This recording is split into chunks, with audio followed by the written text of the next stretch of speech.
혹시 이런 상황을 한 번이라도 상상해 보신 적 있으신가요? 응급실 심장 박동 소리가 끊어질 듯 울리고 의사는 보호자를 따로 부릅니다. 회복 가능성은 거의 없습니다. 심폐소생술과 인공호흡기를 하면 며칠은 더 버틸 수 있습니다. 어떻게 하시겠습니까? 머릿속은 하얘지고 시간은 기다려주지 않습니다. 그때 우리가 평소에 하던 말이 떠오릅니다. 우리 아버지는 그냥 편하게 가셨으면 좋겠어. 그런데 실제로 입 밖으로 나오는 말은 다른 경우가 많습니다. 그래도 일단 살려주세요. 그래서 지금 한국의 많은 어르신들이 원하지 않았던 연명의료를 받으며 마지막 시간을 보내고 있습니다. 연구에 따르면 65세 이상 어르신의 84.1%가 회복 가능성이 없으면 연명의료를 받지 않겠다고 말합니다.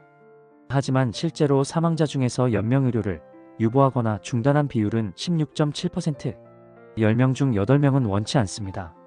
현실에서 자기 뜻대로 연명의료를 멈출 수 있는 사람은 10명 중 1명에서 2명뿐이라는 이야기입니다. 오늘 영상에서는 말년 의료비 1,100만 원이라는 숫자 뒤에 있는 우리 세대의 진짜 피하고 싶은 고민을 함께 들여다보려고 합니다. 그리고 끝까지 보시면 단지 불안해지는 데서 끝나는 게 아니라 나는 그때 어떤 선택을 할 것인가를 조금 더 차분하게 생각해 보실 수 있을 겁니다. 먼저 어느 한 아버지의 마지막 열흘을 짧게 따라가 보겠습니다. 82살, 평생 가족만 바라보고 살아온 분이었습니다. 퇴직 후에도 마당을 쓸고 손주가 오면 과일을 깎아 손에 쥐어주던 어디서나 볼 수 있는 그런 아버지였습니다. 어느 날 가슴이 답답하다고 말하던 그분은 갑자기 호흡이 가빠져서 응급실로 실려갑니다. 검사 결과는 무거웠습니다.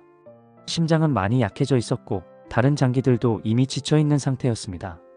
의사는 가족들을 불러 말합니다. 회복 가능성은 거의 없습니다.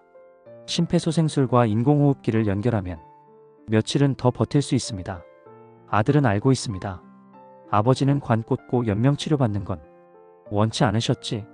그런데 막상 그 자리에서 서류에 사인을 해야 하는 순간 입에서는 이런 말이 나옵니다. 그래도 일단 해주세요. 동생들하고도 상의를 좀. 이렇게 시작된 연명의료는 열흘 동안 계속됩니다. 갈비뼈가 부러질 정도의 심폐소생술, 입과 목을 통해 들어간 관, 온몸에 꽂힌 주사 바늘들. 숨은 이어지고 있지만 그 시간이 정말 아버지를 위하는 시간인지 아니면 남아있는 가족들의 죄책감을 조금이라도 줄이려는 시간인지 점점 헷갈려지기 시작합니다. 여기서 잠깐 연명의료가 정확히 무엇인지 정리하고 가겠습니다. 우리나라 법에서 말하는 연명의료는 회복 가능성이 없고 임종기가 임박한 환자에게 시행되는 심폐소생술, 인공호흡기 착용, 혈액투석, 항암제 투여 같은 시술 가운데 치료 효과는 거의 없고 임종 시점만 늦추는 의료행위를 말합니다. 문제는 우리가 이 의료를 받겠다 안 받겠다라고 사전에 분명히 정해두지 않으면 많은 경우 일단 살려보자는 흐름 속에서 자동으로 진행된다는 점입니다. 아까 숫자를 다시 한번 짚어보겠습니다.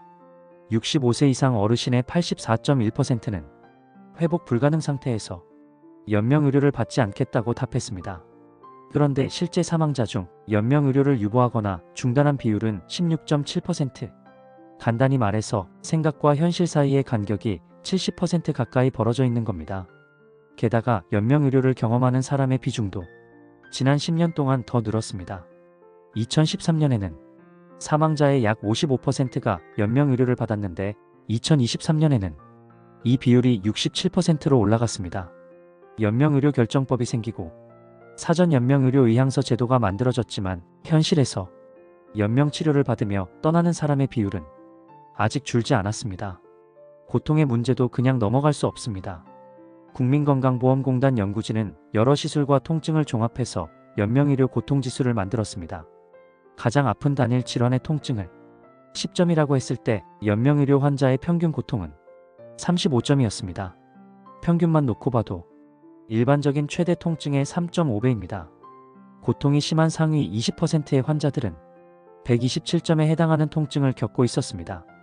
가장 아픈 질환의 통증보다 12배가 넘는 고통이 말년의 짧은 기간에 집중되고 있는 셈입니다. 이 통증은 환자만의 문제가 아닙니다. 옆에서 밤을 새우며 지켜보는 가족의 마음, 이게 과연 아버지가 원하시던 모습일까? 스스로에게 수십 번 묻게 되는 죄책감, 그리고 간병과 병원비로 조용히 바닥을 보이는 통장까지 모두 함께 닳아 없어져 갑니다. 이제 돈 이야기를 해보겠습니다. 연명 의료를 받는 환자 한 사람이 임종 전 1년 동안 쓰는 의료비는 2013년에 평균 547만 원이었습니다. 10년이 지난 2023년에는 평균 1088만 원으로 올라갔습니다. 연평균 7%씩 늘어난 셈이고 딱 10년 만에 2배가 된 것입니다. 그리고 이 1088만 원은 65세 이상 가구의 중위소득으로 계산해보면 약 40% 수준입니다. 여기에 한 달 200만 원이 넘는 간병비, 가족이 일을 그만두거나 줄이면서 생기는 소득 손실까지 합치면 많은 가정에게 말년 의료비는 눈앞에 닥친 재난에 가깝습니다. 이 구조는 개인과 가족만의 문제가 아니라 건강보험 재정에도 그대로 영향을 줍니다. 현재와 같은 흐름이 계속되면 연명의료와 관련된 건강보험 지출은 2030년에 약 3조 원, 2070년에는 16조 9천억 원까지 늘어날 수 있다는 전망도 나와 있습니다. 반대로 환자와 가족의 선호에 맞게 불필요한 연명의료를 줄이고 그만큼의 재정을 호스피스와 돌봄, 완화의료와 가족 지원에 돌린다면 10조 원이 넘는 돈을 고통을 줄이고 삶의 질을 지키는데 쓸 수 있다는 계산도 가능합니다.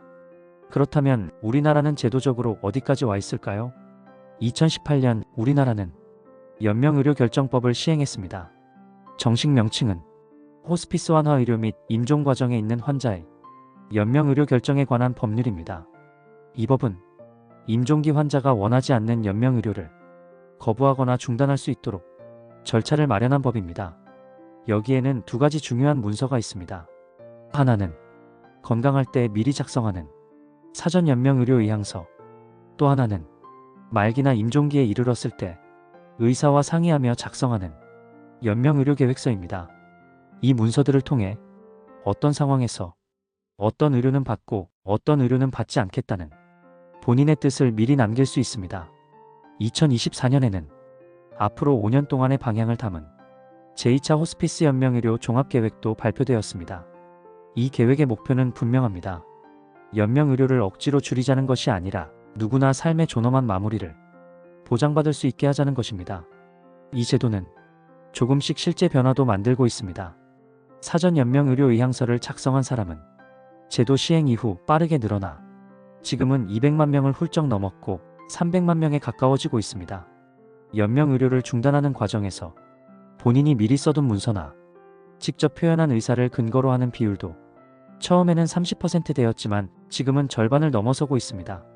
조금씩 내 마지막을 내가 결정하겠다는 목소리가 제도 안으로 들어오고 있는 것입니다. 하지만 여전히 문제는 남아 있습니다. 아까 말씀드린 것처럼 선호 84.1%와 실제 16.7% 사이의 큰 간극은 아직 줄어들지 않았습니다. 이 간극 뒤에는 몇 가지 현실적인 이유들이 숨어 있습니다. 첫째, 우리는 여전히 죽음에 대해 이야기하는 일을 불편해합니다. 먼저 그런 말 꺼내면 서운해할까봐 괜히 불길한 이야기하는 것 같아서, 그래서 정작 본인이 건강할 때 자신의 마지막에 대해 차분히 이야기해 두지 못합니다. 둘째, 모든 병원이 연명의료 중단을 논의할 수 있는 여건을 갖춘 것은 아닙니다. 대형 병원들은 의료기관윤리위원회를 운영하지만 지방의 중소병원이나 요양병원들은 공용윤리위원회에 접근하기도 어렵고 인력과 시스템이 부족한 경우가 많습니다. 셋째, 의료진도 언제가 정말 임종기인가를 판단하기가 쉽지 않습니다. 너무 일찍 중단했다가 문제가 되지 않을까, 법적 책임을 지게 되지는 않을까, 이런 두려움이 쌓이면서 연명의료를 더 길게 이어가게 되는 경우도 있습니다. 마지막으로 호스피스와 완화의료 인프라가 아직 충분하지 않습니다. 많은 환자들이 일반 병동에서 생을 마감하고 집에서 가족 곁에서 마지막 시간을 보내고 싶다는 소망을 실제로 이루는 비율은 아직 높지 않습니다. 그렇다면 이 영상을 보고 있는 우리는 지금 무엇을 할 수 있을까요? 거창한 게 아니라 아주 구체적인 세 가지입니다. 첫째, 가족과 한 번은 마지막에 대해 이야기를 나누는 것입니다. 밥을 먹다가, 차를 마시다가 나중에 내가 의식 없고 회복 가능성도 없다면 나는 어떤 선택을 하고 싶을까? 이 질문을 먼저 나 자신에게 던져보고 언젠가 가족들과도 나누어 보는 것입니다. 둘째, 사전 연명의료 의향서와 연명의료계획서 제도를 한 번쯤 알아보는 것입니다. 어떤 내용이 들어가는지, 어디서 작성할 수 있는지 국립연명의료관리기관 홈페이지나 보건복지부 자료를 통해 정보를 확인해 볼 수 있습니다. 셋째, 내 삶의 가치와 우선순위를 짧게라도 적어보는 것입니다. 나는 끝까지 의식을 유지하며 가족과 말을 나누는 시간을 가장 중요하게 생각하는가? 열흘을 더 사는 것보다 고통이 적은 상태를 더 소중하게 여기는가? 이 질문들에 대한 나만의 답을 미리 적어두면 나중에 가족들이 어려운 결정을 내려야 할 때 큰 기준이 되어줍니다. 우리가 살아온 세월을 돌아보면 어쩌면 완벽한 날은 별로 없었을지도 모릅니다. 그럼에도 불구하고 지금 여기까지 올 수 있었던 건 그때그때 나름의 선택을 해왔기 때문일 겁니다. 삶의 마지막도 그렇다고 저는 생각합니다. 누군가 대신 정하는 것이 아니라 병원 시스템의 관성이 이끄는 대로가 아니라 내가 어떤 마지막을 원했는지가 조용히 존중되는 것, 그게 우리가 말하는 존엄한 마무리가 아닐까요? 여러분은 어떤 마지막을 선택하고 싶으신가요? 이 영상이 끝난 뒤 잠깐만 시간을 내서 여러분만의 답을 마음속에 또는 종이 위에 한번 적어보셨으면 합니다. 그리고 가능하다면 가까운 사람 한 명과 이 이야기를 나누어 보셨으면 합니다. 그 한 번의 대화가 누군가의 마지막 열흘을 전혀 다른 시간으로 바꿀 수도 있습니다. 여러분의 생각, 여러분이 바라는 마지막 모습이 있다면 댓글로도 나눠주세요. 영상 설명란에는 관련 제도와 정보를 확인하실 수 있는 공식 자료 링크를 함께 소개해 두겠습니다. 우리 세대가 우리 방식의 좋은 마무리를 함께 만들어갈 수 있기를 진정으로 바랍니다.